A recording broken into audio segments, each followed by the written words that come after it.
ওই জান্নাতে বাগের সেরা ফুল সে যে ফুটলো মরুর বুকে, আর খুশবুতে দাদু মুতালিব উতাশ হয়ে পড়ে। বলুন সুবহানাল্লাহ। আল্লাহর নবীর গায়ে গ্যাস ছিল না খুশবু ছিল? আব্দুল মুতালিব বলছে এই রকম বাচ্চা আমার জীবনে দেখিনি। মানুষের শরীর থেকে এত বাসবার হয়, আঁতুর গড়ের কত রকমের উল্টো পাল্টা কিরকম একটা মতো বাসবার হয় নাকি বলে? কোন জায়গায় বাচ্চা হলে সেই বাড়ির পাশ দিয়ে গেলে লোক বুঝতে পারে যে বাড়িতে বাচ্চা হয়েছে। হে মালসা ফালসা কত কি সব দেয় না, গুঁড়ো ভুঁড়ো সব দেয়, ঘুঁটে কি আঁতুর ঘরের একটা ব্যাপার আলাদা। কিন্তু আব্দুল মুতালিব বলছে বাচ্চার গায়ে খুশবু দেখে আমি অবাক। আব্দুল মুতালিবের নাম, রাসূলুল্লাহ দাদুর নাম আব্দুল, তাই খুশবুতে দাদু মুতালিব উতাশ হয়ে পড়ে। আর নয়ন ভরে, আর নয়ন ভরে দেখার তরে হলো পাগল পারা। জান্নাতে বাগের সেরা ফুল সে যে ফুটলো মরুর বুকে। ওই গান গেয়ে যায় বুলবুল আর মিষ্টি মধুর সুরে। পাখি পক্ষর সব খুশি, বুলবুলি গান ধরেছে, নবী আসছে, আল্লাহ অনেকদিন বাঁচবো। আর নবী শেষ, মোমেন শেষ, দুনিয়া শেষ, কথা ঠিক না? তাই গান গেয়ে যায় বুলবুল মিষ্টি মধুর সুরে। আর বন ময়ূরী নাচে পেকম তাহার মেলে। আর নাচে খুশিতে,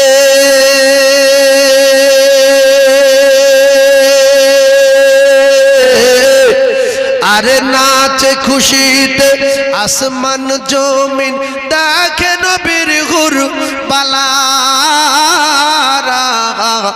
জান্নাতে বাগের সেরা ফুল সে যে ফুটলো মরুর বুকে। আর খুশবুতে দাদু মুতালিব উতাশ হয়ে পড়ে। আরে নয়ন ভরে, আর নয়ন ভরে দেখার তরে হলো পাগল পারা। আরশ হতে নেমেতে, আরে মদ খাচ্ছিলাম মদ খাবো, জেনা করছিলাম জেনা করব, মার্ডার করছিলাম মার্ডার করব, নবী আসলো কেন? এখনো কিছু ছেলের নবীর উপরে রাগ। তাই দেখবেন জলসায় এসে রাস্তায় পাক খায়, জলসায় আসে না, ওদের টেনশন নবী আসলো কেন। ডাইরেক্ট পাঁচাপাঁচি করতে পারছি না, একটুখানি ফোন নামালি এক জায়গায় গল্প করব তাও পাচ্ছি না। শুধু নবী নিষেধ করেছে, শুধু নিষেধ করেছে। বিয়ের আগে কেন ছোঁয়া যাবে না? বিয়ে করিনি তো কি হয়েছে? ও মেয়ে ছেলে আমি বেটা ছেলে, এখন ছোঁয়া ছুঁই চলবে।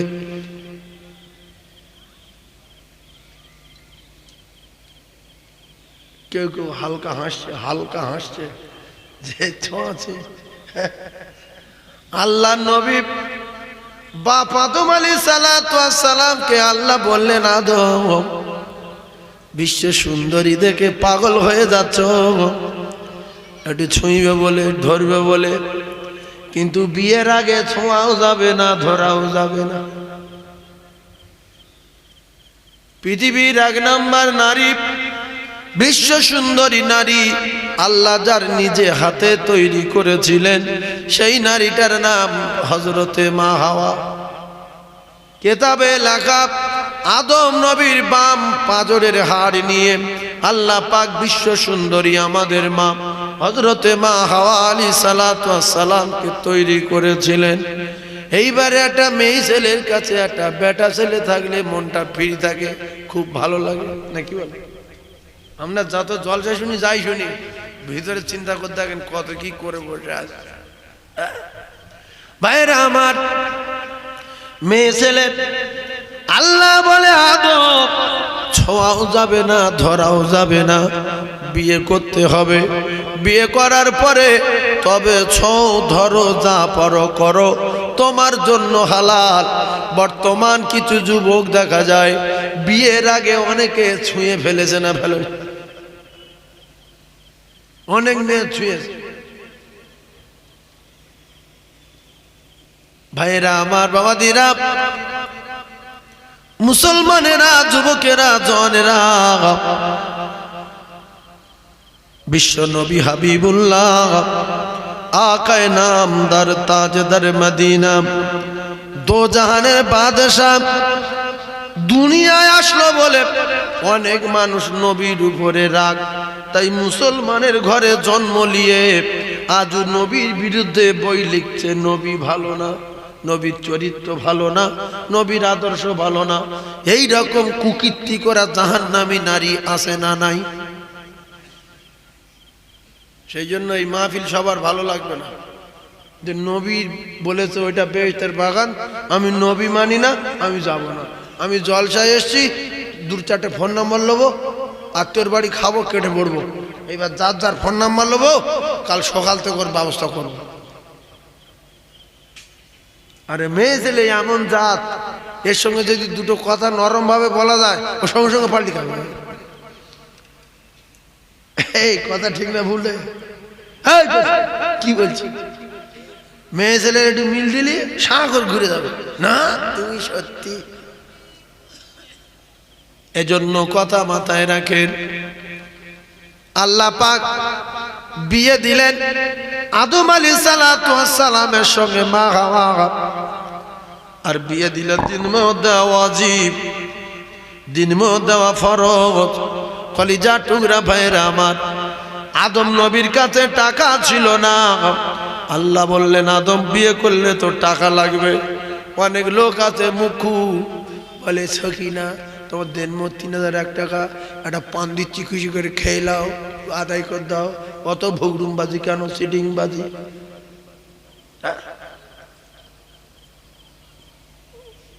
কাছে টাকা নেই, বিয়ে করবো না, পরে বিয়ে করবো। দেনমোরে টাকাটা ভিক্ষা জোগাড় করো। কি গো, দেনমোরে টাকাটা ভিক্ষা করে জোগাড় করো। একটা মেয়ের আপনি আপনি শুইবে? আল্লাহ বলেন আদম তোমার টাকা তো নাই, আর টাকা তোমার লাগবে না। ওই যে আরশের গায়ে লেখা লা ইলাহা ইল্লাল্লাহু মুহাম্মাদুর রাসূলুল্লাহ, এই আমার দোস্তের নামের উপরে 10 বার দরুদ শরীফ পড়ে নাও, তোমার বিয়ের দিন মোহর আদায় হয়ে যাবে।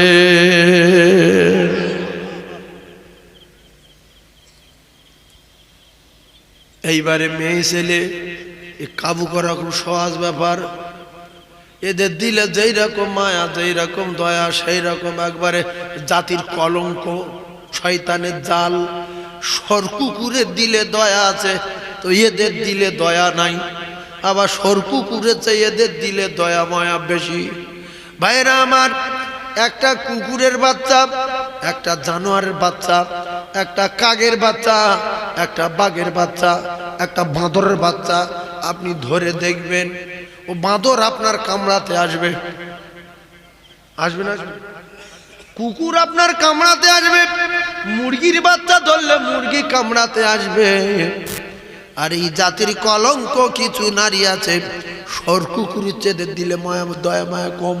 নিজের সংসার ফুটফুটে বাচ্চা কাচ্চা ফেলে অনেক নির্লজ্জ নারী অন্য পুরুষের সঙ্গে পালায়। হ্যাঁ, আছে না? নাই? এই সরকুকুরের চেয়ে জ্ঞান কম। হ্যাঁ, সে স্বামী কাঁদছে আমার কাছে, এই যে কাঁদছে, হুজুর আমার গিন্নি ফেলিয়েছে। কি হয়েছে বলো না? দুটো বাচ্চা সকাল থেকে কাঁদছে, বুঝি একটু তাবিজ করে ওর ফিরিয়ে নিয়ে আসবার 4 দিন পাই না। তাহলে সে তো কাজ সেরে ফেলেছে, 4 দিন মানে তার কিছু আছে? আর বলছে উই লোবো। কথা বুঝতে পারছি? তাহলে স্বামী দুঃখ কষ্ট, বুক ফেটে যাচ্ছে।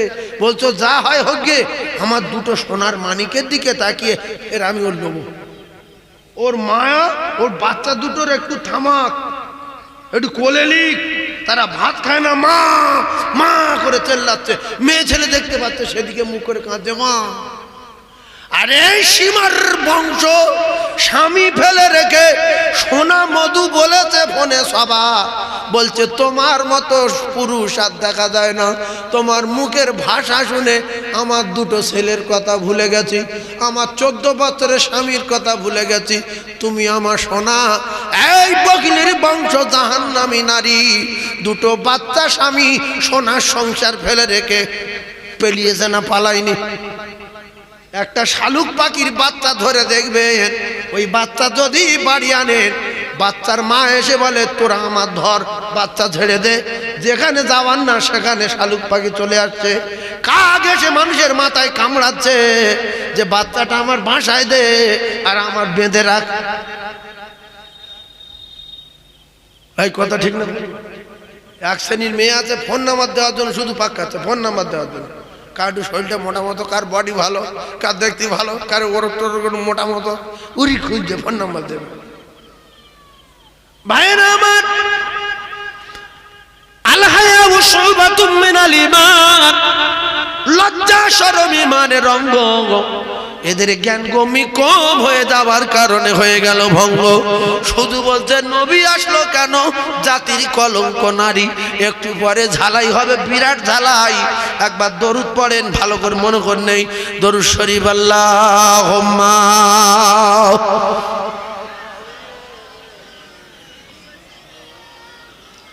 মাওলানা ওয়া আলা আলি। এ বাবু সাওয়ালা সাদা পয়সা দেবো, চিন্তা নেই, চলে এসো চলে এসো। ওই গান গেয়ে যায় বুলবুল আর মিষ্টি মধুর সুরে, পাখি পকুর সব খুশি। বুলবুলি গান ধরেছে, নবী আসছে, আল্লাহ অনেকদিন বাঁচবো। আর নবী শেষ, মোমেন শেষ, দুনিয়া শেষ। কথা ঠিক না? তাই গান গেয়ে যায় বুলবুল মিষ্টি মধুর সুরে, আর বন ময়ূরী নাচে পেকম তাহার মিল। আরে নাচে খুশিতে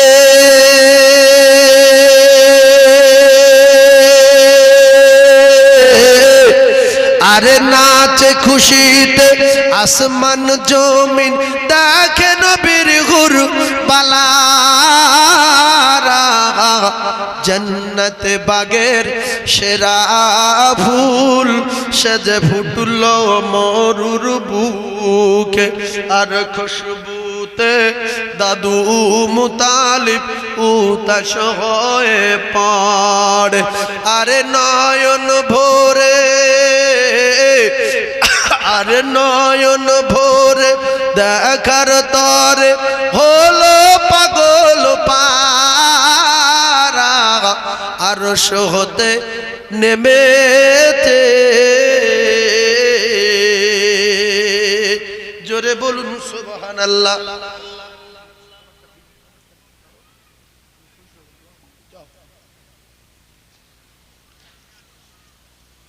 আমার কলিজার টুকরা ভাইয়েরা, বিশ্ব নবী হাবিবুল্লাহ নামে স্মরণে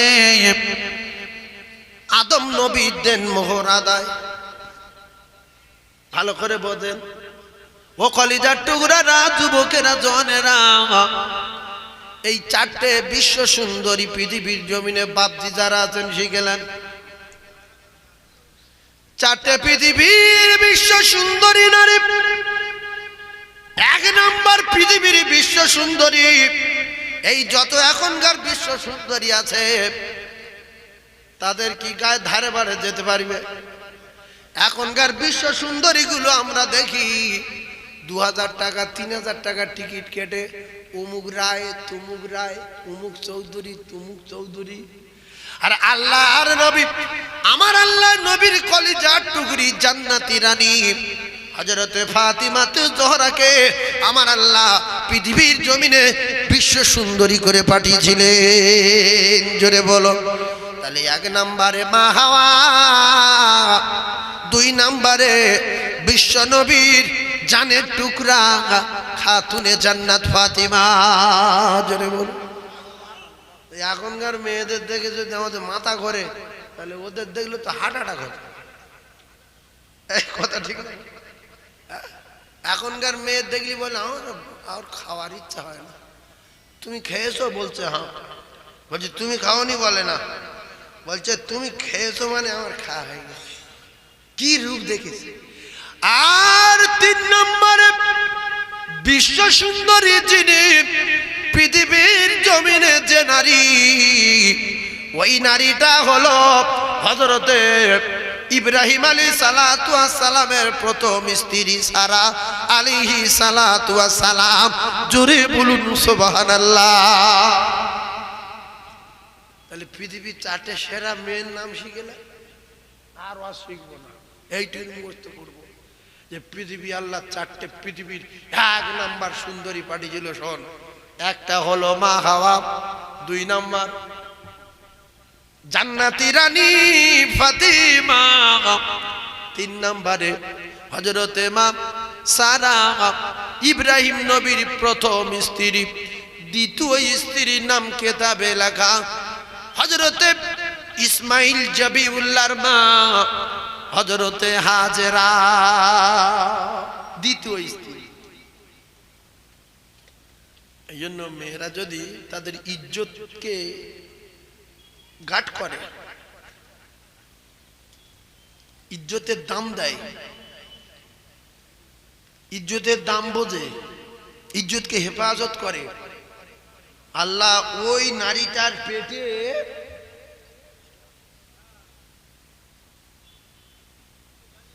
জান্নাতের রূহগুলো পাঠায়। অনেক ধনী লোক অনেক ভালো ভালো মেয়ের অফার দেয়, আমার কাছে আসলে, আমার কাছে রাত কাটালে 1 রাতে 1 কোটি। ভাই তখনকার জামানায় ধনী লোক কি করতো? অফার দিত। তো প্রায় সব মেয়ে মেনে নেয়। হাজরা বলছো কোটি হোক আর করোল হোক, ইজ্জতের মালিক আল্লাহ। ও কুকুরের কাছে আমি ইজ্জত দেবো কেন? টাকায়। এই বলে লুকে লুকে বেড়াতো। অনেক ঘটনা শেষ বেশ। এখন কোন ক্রমে হাজরা ওই কুত্তার হাত থেকে বেঁচে গেল। ইব্রাহিম নবী পৌঁছে গেল। ওই কুত্তার হাত থেকে বাঁচিয়ে আল্লাহ পাক ইব্রাহিম নবীর হাতে তুলে দিল 3-4 ঘন্টা রথ। তো সেই হাজরা ইজ্জতকে হেফাজত করেছিলেন বলে, কোন সরকুকুরের হাতে ইজ্জত দেয়নি বলে, একটা মিশরের সাধারণ বাড়ির একটা মেয়ে হাজরা, মা নাই বাপ নাই, আল্লাহ তার খলিলের সঙ্গে বিয়ে দিয়ে ওই পবিত্র পেটে, ভালো পেটে আল্লাহ নবী পাঠিয়ে দিয়েছিলেন। জোরে বলো। পেট ভালো বলে পেটে কি আসলো? জোরে বলো। আর ওতে যদি নোংরা ঢুকতো, শ্বশুর আর তো শ্বশুর।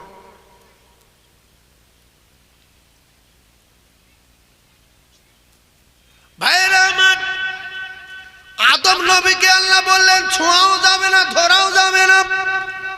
বর্তমান কিছু নারী বিয়ের আগে অনেক জনে ছুঁয়েছে, অনেক জনে ধরেছে।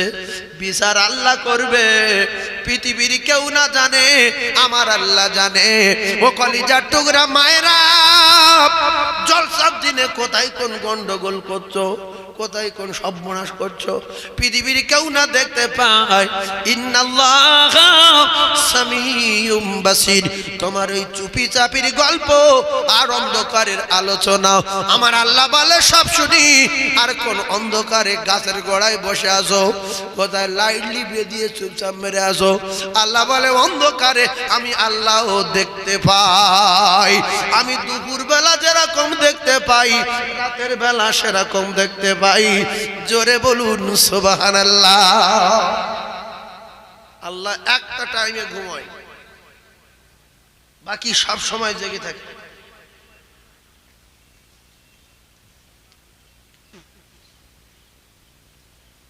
এই কচি চা খাবি পরে। আল্লাহ কোন টাইমে ঘুমোয় শুনেলে? আল্লাহ ঘুমোয় কখন? রাত 12টার পরে না দিন 12টার পরে? এই কইছি জায়গাটা বল না বা। এই 4 গ্লাস ছিল মার 4-5 জন বলতে ঘুমোয় না।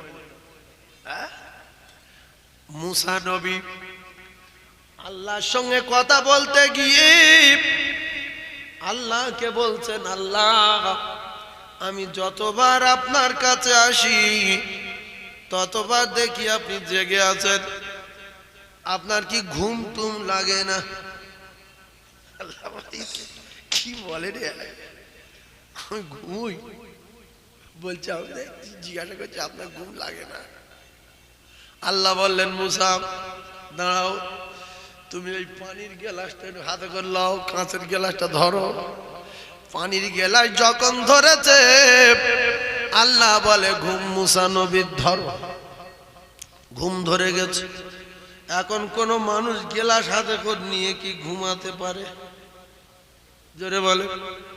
যেই ঘুমিয়ে পড়েছে সাঁ করে গ্লাস পড়ে খুঁজে গেছে। আল্লাহ বলছে, ঘুম ছেড়ে দাও। মুসা নবী চাঙ্গা। আল্লাহ বলে, মুসা গ্লাস কই? বলছে, খুঁজে দিয়েছি। বলছে, কেন? বলছে, ঘুমিয়ে পড়েছিলাম। আল্লাহ বলে, মুসা রে, এক মুহূর্তের জন্য একটা দায়িত্ব দিলাম, ঘুমিয়ে পড়ে খুঁজে দিলে আমার দায়িত্ব কত তুমি কি জানো? তাহলে আমি যদি 1 সেকেন্ডের জন্য ঘুমিয়ে যাই সব খুঁজে যাবে না? যাবে না। আল্লাহর অর্ডারে বিনা খুঁটি আসমান দাঁড়িয়ে আছে। কি ভাবছি আগে আসতে হবে? এই সরে আসেন বাপ, আপনি এবার আসেন, পিছনে হয়ে যাচ্ছে, ওয়াজ খুব জোর ধরবো। এইবারে আসেন। এই দেখেন সেই পাশে আসেন, খারাপ দামি মানুষ। আমি কিন্তু এক জায়গায় দাঁড়িয়ে আছি, বলো পাক খাইনি। হ্যাঁ, ওয়াজ সোজা ঠেলবো। খুব ঠান্ডা মাথায় বোঝেন। তাহলে এক্ষুনি কি বলছিলাম? ঘুমাই না। আল্লাহ এক মুহূর্ত দায়িত্ব দিলেন, গ্লাস কুচে দিল। আল্লাহ যদি ঘুমিয়ে পড়ে কি হবে আপনারা ভাবেন? সাগরে যত মাছ আছে কার কথা মতো চলে? তাদের খাওয়াই কে? যত মশা আছে, উনকি আছে, লাইট করা যত পোকা আছে, এদের খাওয়াই কে? আল্লাহ। সমস্ত গাছপালা, নদ নদী, পাহাড় পর্বত, তরুলতা, জিন ইনসান, মানুষ, সাপ, ব্যাং, পুষে, ইঁদুর, মাদক, চুষো, চিটকিনা, জেটকুড়ি, সবার খাওয়াই কে? وما من دابة في الأرض إلا على الله رزقها। আল্লাহ পাক কোরআনে যেহেতু বলেছেন সকলের রিজকের মালিক, সকলের খাওয়ানোর মালিক আমি আল্লাহ। একবার জোরে বলা যায় কি সুবহানাল্লাহ? আরো জোরে বলুন সুবহানাল্লাহ। আল্লাহ পাক বলেন, লা তাখুযুহু সিনাতুন ওয়ালা নাওম। আমার ঘুম তো ঘুম, আমার তন্দ্রা নাই, নিদ্রা নাই। আমি আল্লাহ কোনদিন ঘুম ঘুম ভাব আমার নাই। জোরে বলো। এই ঘুমের কথা বলার কারণ ভাবি কোথায় আসো ভাইজান? আল্লাহ ঘুমায় না। আয়াতটা শুনিয়ে দিলাম। তুমি যদি মাটির তলায় থাকো আল্লাহ সেখানে দেখতে পাই, তুমি যদি 4 তলায় থাকো আল্লাহ সেখানে দেখতে পাই। সেজন্য সোনার মায়েরা, কলিজার টুকরা বোনেরা, সোনার চাঁদ যুবকেরা, বন্ধুরা, এই আজগারায় বড় আজগারা, এটা বড় আজগারা, এই বড় আজগারায় বাৎসরিক মহান মিলাদুন নবীর জলসা এসে রাস্তায় ফাঁক খাও, আত্মীয় স্বজনের বাড়ি এসে ভেটকি মাছ খাও। কেউ কেউ অর্ডার দিয়ে ভেটকি রান্না করবে, কেউ বলছে বাগদা খাবো, কেউ বলছে বড় বড় পাশে মাল সব রেডি আছে, খবর নেন নাকি? হ্যাঁ, ফোন করে বলে যে বাগদা। আর আল্লাহর নবী দিন দুনিয়ার বাদশা আকায়ে নামদার তাজদারে মদিনা জানিয়েছেন, তোমরা বাগদা খাবে, ভেটকি খাবে, ভাঙন খাবে, ভালো মেয়ে নেবে, চলে এসো বেহেশতের বাগানে। এই বেহেশতের বাগানে বসে সুবহানাল্লাহ দরুদ শরীফ কলমা পড়লে, বসে থাকলে ইবাদতে গণ্য হবে। ফাদখুলি ফি ইবাদি ওয়াদখুলি জান্নাতি, বিনিময় জান্নাত পাবে। জান্নাতে গেলে ভেটকি পাবে, বাগদা পাবে, মুরগির ঘুনা পাবে, পাখির গোশত পাবে, ওয়ালা হাবি তাইরিম মিম্মা ইয়াশতাহুন। একবার জোরে বলুন সুবহানাল্লাহ, আরো জোরে বলুন সুবহানাল্লাহ। চিল্লে তাকবীর দেন, নারে তাকবীর। আরো জোরে বলেন নারে তাকবীর, নারে তাকবীর। মেয়ে ছেলে সহজে পটে না বেটা ছেলে সহজে পটে? কথা বলে। মেয়ে ছেলে কিতাবে লেখা, একটা মেয়ে ছেলে আর একটা বেটা ছেলে আল্লাহ পাক এদের বিয়ে দিয়ে জান্নাতে পাঠিয়ে দিলেন। জান্নাতে পাঠিয়ে দেওয়ার পরে বললেন, আদম আর হাওয়া এই গাছটার কাছে যাবে না, গাছের ফল খাবে না। ওয়ালা তাকরাবা হাযিহি শাজারাতা ফাতাকুনা মিনাজ জালিমিন। এইজন্য মেয়েদের চক্রান্ত হচ্ছে, শয়তান হচ্ছে এক ঘাট উপরে। মেয়েদের চক্রান্ত, শয়তান হচ্ছে এক ঘাট উপরে। এমন চক্রান্ত করবে পুরো সংসার ধ্বংস করে, জমি জায়গা বিক্রি করে, পিন্ডি চটকে সব শেষ করতে পারবে। আছে না নাই? একটা কোটিপতি যদি একটা মেয়ে ধরিয়ে দাও, ও জমি বিক্রি করাবে, লরি বিক্রি করাবে, টারসম বিক্রি করাবে, কোরিয়ার ভিক্ষে দুলি হাতে দেয়, ওর বারোটা বেঁচে ছেড়ে দেবে। আছে না নাই? শয়তান আজাদিল ও কাফের হওয়ার কারণ হলো এই আদমের কবলে পড়ে টার্গেট নিল, আদমের জন্য আমি কাফের। আদম এত সুখে শান্তি খাবে মধুর নহর, দুধের নহর, শরাবের নহর, সুন্দর গাছপালা, বড় বড় বড় বড় এমনি করে পাখির গোশ ঘুনা হয়ে খায়, লক্ষ লক্ষ রকমের ফল খায়। এখানে রাখা যাবে না, চক্রান্ত করে তাড়িয়ে দিতে হবে। পোশাক খুলে দেবো, দুনিয়া পার করে দেব। এইবারে বলে গিন্নির কাছে গিয়ে ছল করছে, কাঁদছে হাও হাও করে, আমার খুব দুঃখ লাগছে, আমার খুব কষ্ট হচ্ছে। বলছে কি হয়েছে? বলছে কি সুন্দর ছিলে দুজনা আল্লাহর জান্নাতে, নিয়ামতি খানা খেতে, জান্নাতে আরাম করতে। আর একটা গোপনে একটা খবর শুনেছি, আল্লাহ পাক তোমাদের খুব তাড়াতাড়ি দুজনা জান্নাত থেকে বার করে দেবে। বলছে কারণ? বলছে গোপনে বলে দেই কারণ, গোপনে বলে দেই কারণ। খবরদার প্রকাশ করবে না, আদম যেন না জানে। বলছে কি? বলছে এই গাছের ফল খেতে নিষেধ করেছিল। বলছে হ্যাঁ। আর এই গাছের গোড়ায় যাওয়া মানা? বলে হ্যাঁ। বলছে কারণ হলো ওইটা, যদি কোনোদিন ওই ফল খাও আর গাছের গোড়ায় যাও, তাহলে আর জীবনে কোনোদিন জান্নাত থেকে বাইরে বার হবে না। তাই আল্লাহ পাক বলেছে ফেলে দেবো বলে, চেলে দেবো বলে, জান্নাত থেকে বার করে দেবো বলে ওই গাছের ফল খেতে নিষেধ করেছে। তাই গোপনে যদি দুই স্বামী স্ত্রী খেয়ে ফেলো, জীবনে আর বাইরে বার হতে হবে না। প্ল্যানটা বুঝতে পারেনি, মানে উল্টো বলছে, উল্টো। মেয়ে ছেলে মানে থাকার জন্য, এই জান্নাতে থাকবো বলে, কি করলে জান্নাতে চিরস্থায়ী থাকা যায়, খুব চক্রান্ত করে প্ল্যান করে স্বামীর বুঝিয়ে বুঝিয়ে বুঝিয়ে বুঝিয়ে মা হাওয়া আলাইহিস সালামকে কিন্তু বাইরে আসার ইচ্ছা নাই, থাকবে বলে। যেমন একটা কুটির কথা বলি, একজন ডাকাত ডাকাতি করবে, কথাগুলো মুখস্থ করলেন কাজ হবে। একজন ডাকাত ডাকাতি করবে, আর আল্লাহ তো কোরআনে পরিষ্কার করেছেন শয়তান আমাদের চরম দুশমন।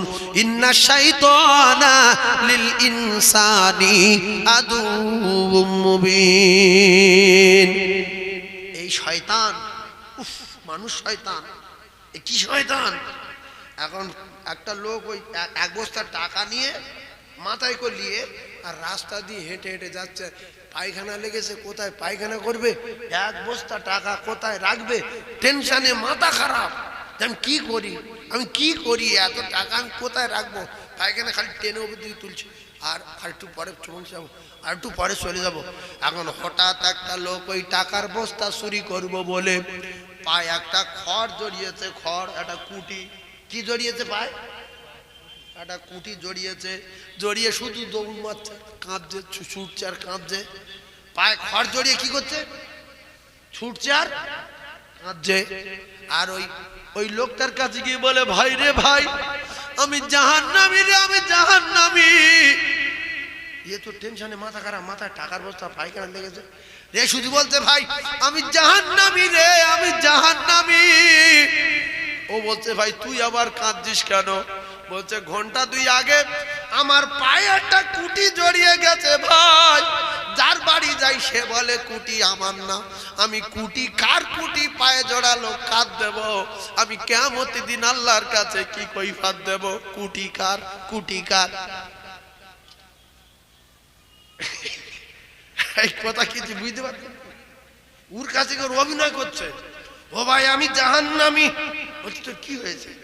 বলছে ভাই 2-3 ঘন্টা হয়ে গেল পায়ের বুড়ো আঙুলে কুটি জড়িয়ে গেছে, যার বাড়ি যাই বলে আমার না, আমি কোথায় পাবো ক্ষমা, কে দেবে আমার ক্ষমা, আমি কুটির জন্য কি জাহান্নামে যাব ভাই? তুমি কি জানো কুটি কার, কুটি কার? আল্লাহ আমার গুনাহ কি মাফ হবে না, হবে না। এ দেখছে যে এই হলো আল্লাহর ওলি, যে এ একটা কুটির জন্য যদি এত কাকুতি মিনতি করে আর কাঁদে, সবার কাছে ক্ষমা চায়, তাহলে জিন্দা ওলি। টাকার বস্তা তুই রাখ। এবার যেই টাকার বস্তার কাছে যে সঙ্গে সঙ্গে বলছে আল্লাহ প্ল্যান কমপ্লিট, একটু করে দাও, পায়খানা করে দাও, নিশ্চিন্ত হয়ে গেল। টাকার বস্তা ওর কাছে দিয়েছি, যে একটা কুটির জন্য 2-3 ঘন্টা গ্রামে কাঁদছে, সে জীবনে পয়সায় হাত দেবে না, ওজন পাহারা দেবে। যেই পায়খানা করতে গেছে কুটি নাই, টাকা নাই, ও এসে বলছে আল্লাহ গো, একটা কুটির জন্য কাঁদলো, বস্তা নিয়ে পালালো, এ কত বড় চিটিং বাজ। ইন্না শাইতানা লিল ইনসানি আদুউম মুবিন, শয়তান চক্রান্ত করেছে, মা হাওয়া বুঝিয়ে পাড়িয়ে স্বামীকে গন্ধম খাইয়ে দিয়েছে। যেই খাওয়ালো ওইভাবে 12টা বেজে গেল, পোশাক খুলে গেল, পায়খানার বেগ আসলো, জান্নাতে পায়খানা করা যাবে। আল্লাহ বলতে এবার কেটে পড়ো। আদম বলছে হাওয়া তুই বললি যদি থাকবো, কি বলছে আল্লাহ? বলছে তাহলে ইবলিস এই ক্ষতি করেছে। একজনা দিল শ্রীলঙ্কায়, যার দিল তার নাম বাপ আদম আলাইহিস সালাতু ওয়াস সালাম, আর মেয়েটা নারীটা আমাদের মা হযরতে মা হাওয়া আলাইহিস সালাতু ওয়াস সালামকে দিলেন জেদ্দাহ। কলিজার টুকরারা, চক্রান্ত কারে বলে, প্ল্যান কারে বলে, একের পর এক তত্ত্ব মাথায় রাখেন। হযরতে বাপ আদম আলাইহিস সালাতু ওয়াস সালাম আরশের গায়ে দেখলেন লা ইলাহা ইল্লাল্লাহ মুহাম্মাদুর রাসূলুল্লাহ। এই শব্দ আল্লাহর নবী আদম বিয়ে করার পরে বিশ্ব নবীর উপরে দরুদ পড়ে, বিশ্ব নবীর উপরে দরুদ পড়ে বিয়ে করতে পারলেন। দেন মোহর আদায় হয়ে গেল। পৃথিবীর জমিনে গন্ধম খেয়ে চলে আসার পরে ক্ষমা নাই, ক্ষমা নাই, ক্ষমা নাই। কেতাবে লেখা রে 300 বছর রোনা জারি করে, চোখের পানি জারি হয়ে যায়, চোখ দিয়ে পানি জোরে জোরে ঘা হয়ে যায়। ক্ষমা নাই, ক্ষমা নাই এই দুনিয়ায়। 300 বছর পরে আল্লাহ নবী আদম আলাইহিস সালাতু ওয়াস সালাম হযরতে মা হাওয়া আলাইহিস সালাতু ওয়াস সালামকে খুঁজে পাচ্ছে না বলে আরাফার ময়দানে জাবালে রহমতে ও কলিজার টুকরারা অধর নয়নে কাঁদে। অবশেষে জিবরিল আমিন মারফতে জানতে পারলেন আর কোনো লাইন নাই, ক্ষমা চার লাইন না হয়, একটা লাইন আছে আরশের গায়ে লেখা লা ইলাহা ইল্লাল্লাহ, তারপরে লেখা মুহাম্মাদুর রাসূলুল্লাহ। এই নাম স্মরণ করার সাথে সাথে আমার আল্লাহ পাক 300 বছর নিকট মা হাওয়াকে জাবালে রহমতে হাজির করে দিয়ে হযরতে বাপ আদম আলাইহিস সালাতু ওয়াস সালামকে ক্ষমা করেছিলেন। একদল জাতির কলঙ্ক, এরা বলে নবী আসলো কেন? নবী না আসলে পেশাব করে পানি নিতে হতো না, নবী না আসলে দাড়ি রাখতে হতো না, নবী না আসলে নামাজ পড়তে হতো না, জেনা ভালো হতো, মদ ভালো হতো, মূর্তি পূজা ভালো হতো, মার্ডার ভালো হতো, মেয়ে ছেলেদের মার্ডার করা যেত।